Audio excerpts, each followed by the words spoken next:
On the last video, I had a lot of guys ask about this kayak. These are not my kayaks, these are Terry's kayaks. He guides with these, so if you're interested, this is what you're going to be in if you take a kayak trip with him.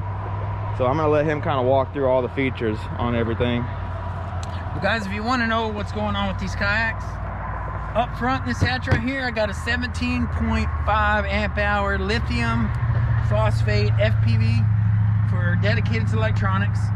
Moving back, we've got the main encoder that comes standard on all the autopilots. Under the seat, I got a 100 amp hour lithium iron phosphate running the trolling motor, so you're not going to run out of power all day. The first upgrade we did was all aluminum, hard anodized gear tracks front and rear, so they won't flex with the rod holders or the mounts for the electronics or whatever.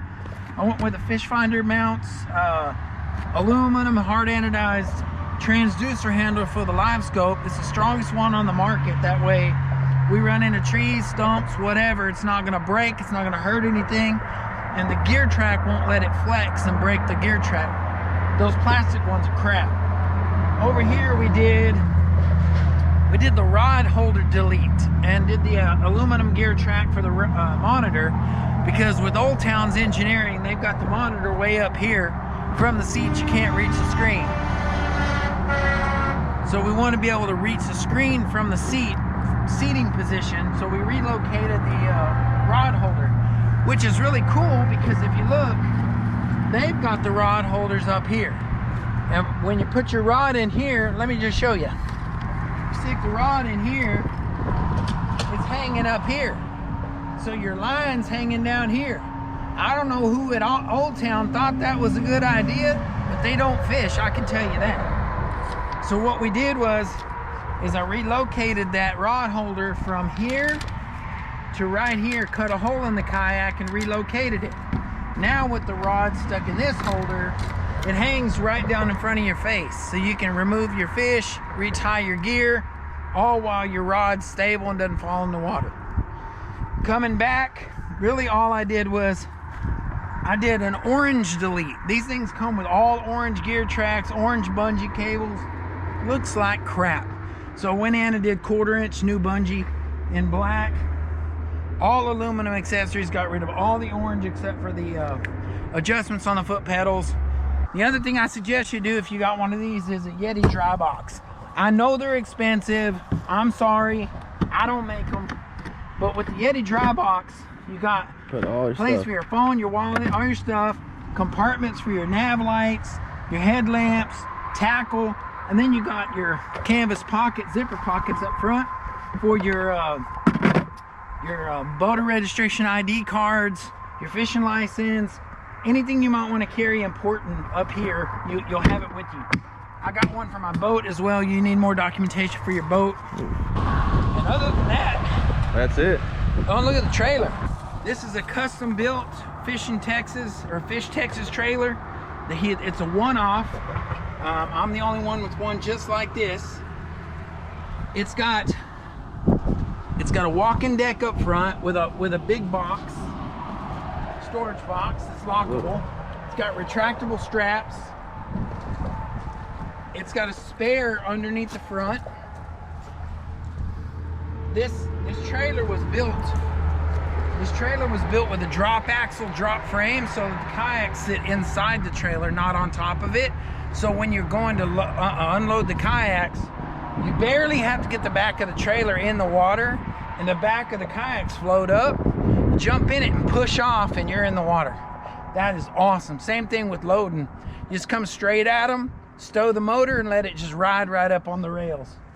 He did it for me with powder coated, I think those are 2-inch powder coated bunks. Got the top is T-bar mount. Instead of having legs on the outside to be in the way and hit your head on or whatever, hard to get in and out, he built me a T-system where the roof rack is on a T-bar. The roof rack is built to hold an iCamper Skycamp Mini 3.0's rooftop tent. And in the back, it has expanded metal spaces for a cooler and an air conditioner. So you can have an air-conditioned tent when you're out camping and everything. It's pretty nice. It's got 2 6-inch rod tubes lockable on the back, and it's got LED lighting all the way around. This one right here, this mount, is for my fillet table. It uses a trailer jack. The jack comes up, holds the table here, and this light shines down on my fillet table. So after fishing, I can stand here and fillet fish right off the side of the trailer.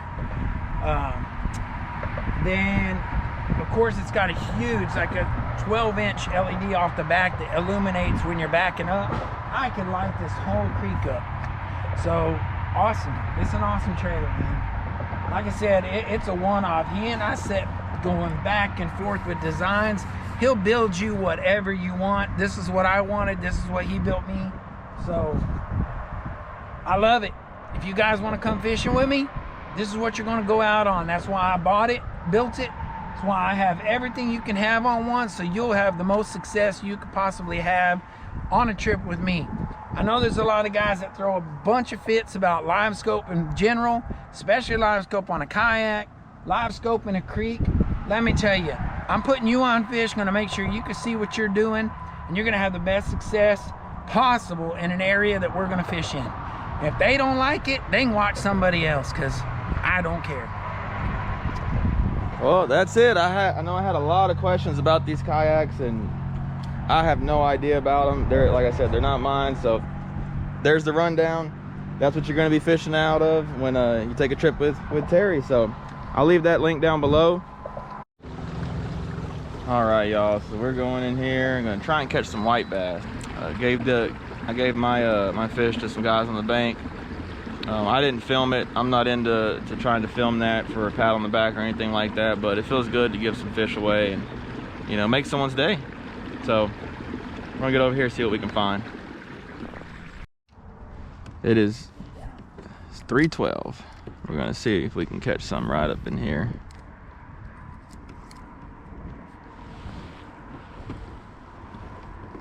These fish are kind of hugging the bank over here.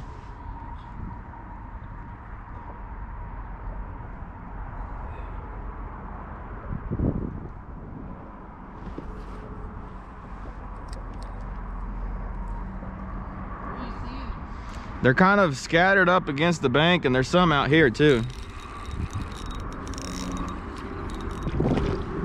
There's the first one.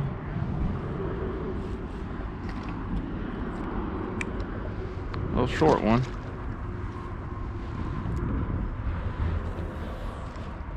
Underneath you. Yeah, I see them now. They're over here. There you go. Same. Oh, he's cute. Mine was little. He's cute. Yours wasn't a keep? No, he was too little. This one's good. Those are bigger back there.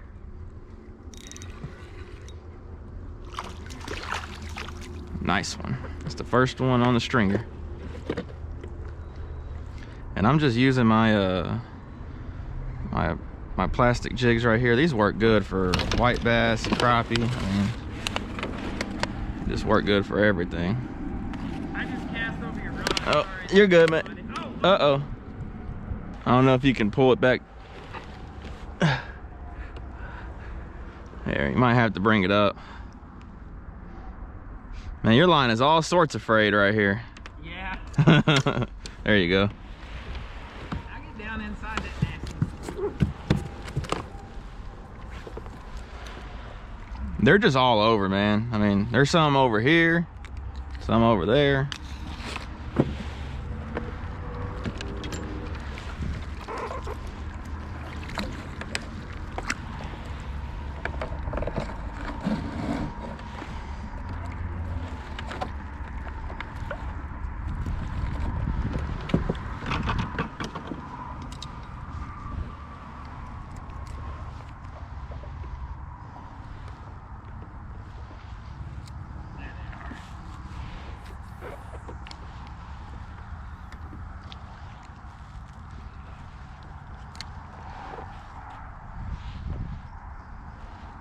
Gotta let them fall. It's 16 feet deep. Yep, I got two on too, so It'll help a little bit. Whew. Yep. Oh, I missed him.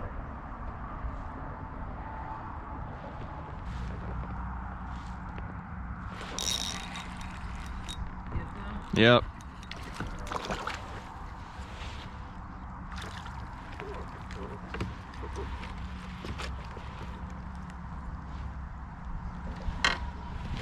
Let's see.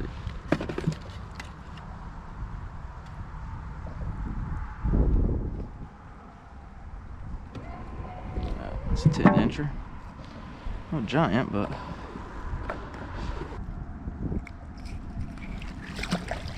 compared to that first one.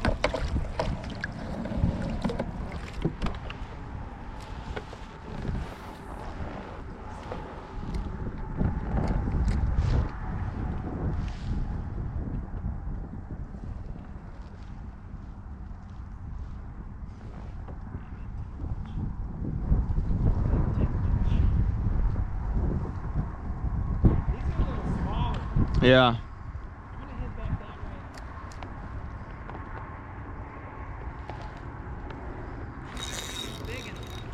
All right.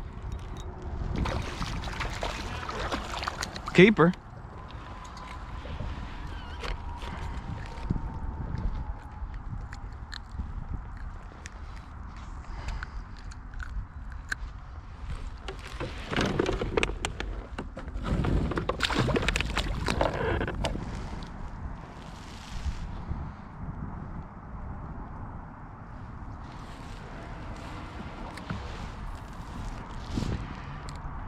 So these sandies are in here for one reason and one reason only: shad.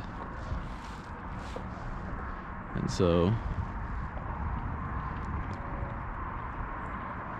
yes, there a lot of times you'll find them mixed in like this, but it does not mean that they're spawning.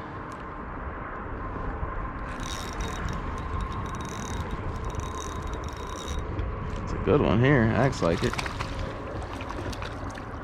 Broke my bottom jig off. Dang. Might just have to do one. Might be too much to do 2 jigs. These are some pretty good size ones. Golly, it's fun on that Sam super sensitive like that. Some 6-pound mono. Talk about fun.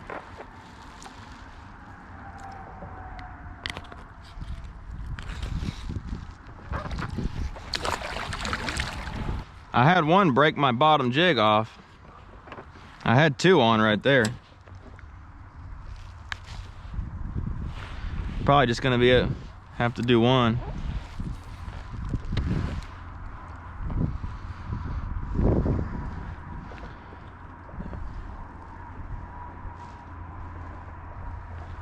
I'm just dragging that along the bottom, hopping it up.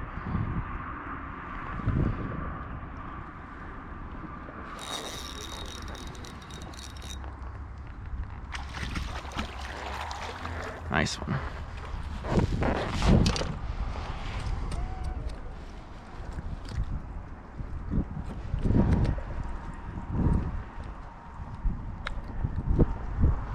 These guys are crazy. My hands are gonna be so cut up after dealing with these sand bass.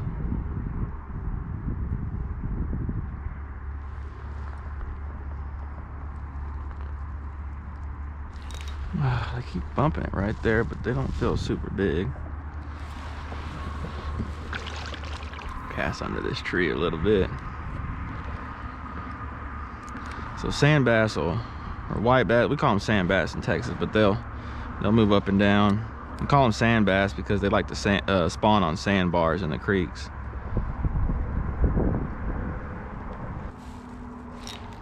There he is. I was looking off on that one. Little one. Yeah, that's what I thought. Definitely some little ones mixed in.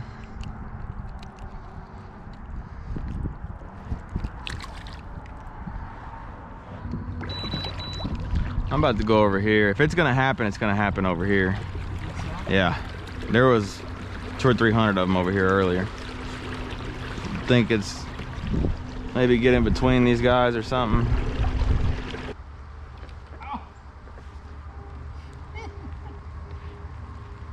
Oh yeah, I see him.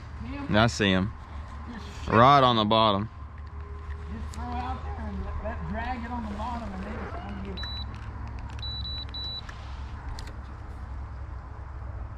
You're coming down into them right now.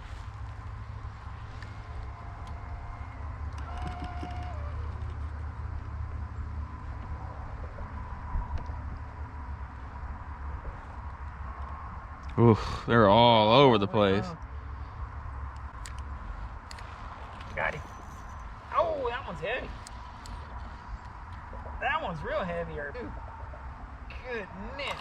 Big one. It's a big white. That's a big old fat fish. Take that.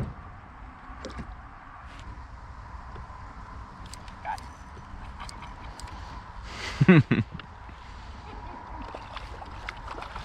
Remember some good size ones though too. Best white bass I've seen. Me too. I don't know how many of those I've caught. There we go. I mean, for the day, it's been a few. All right, last one. This is fun though. Did you get one? Mm-hmm. Yeah. Ain't five of them getting them lightweight rods, huh? It is. Sounds like I threw a basketball in the water. I love it though when they bite like that, where you just hop it up off the bottom and don't.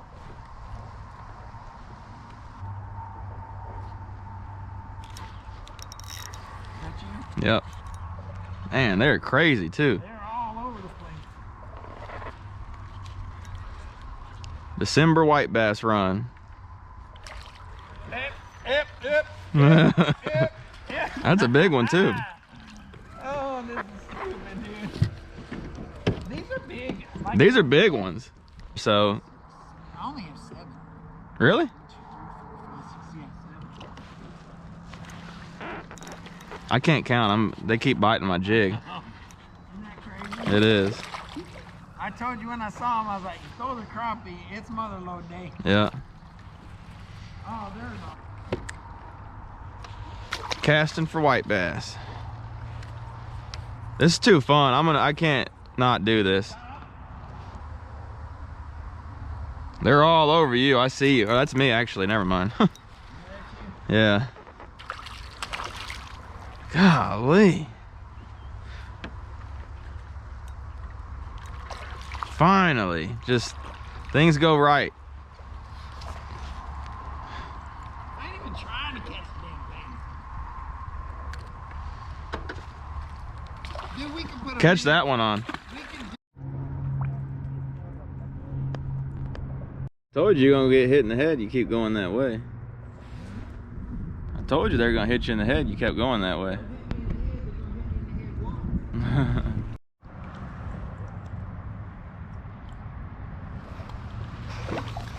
All right, y'all. I hope y'all enjoyed that. Some white bass action. It was a little slower than I thought it was gonna be, but it was a little slower than I thought it was gonna be, but still got out here, caught some fish. Like I said, these fish are in here just like the crappie, and we're not too far from white bass run, so we'll get on that soon. But have all the links down below to how to support me and jigs, stuff like that. If you're interested, I'll let it be down there. But yeah, had a good day today. I hope y'all enjoyed, and catch the next one. Y'all take it easy.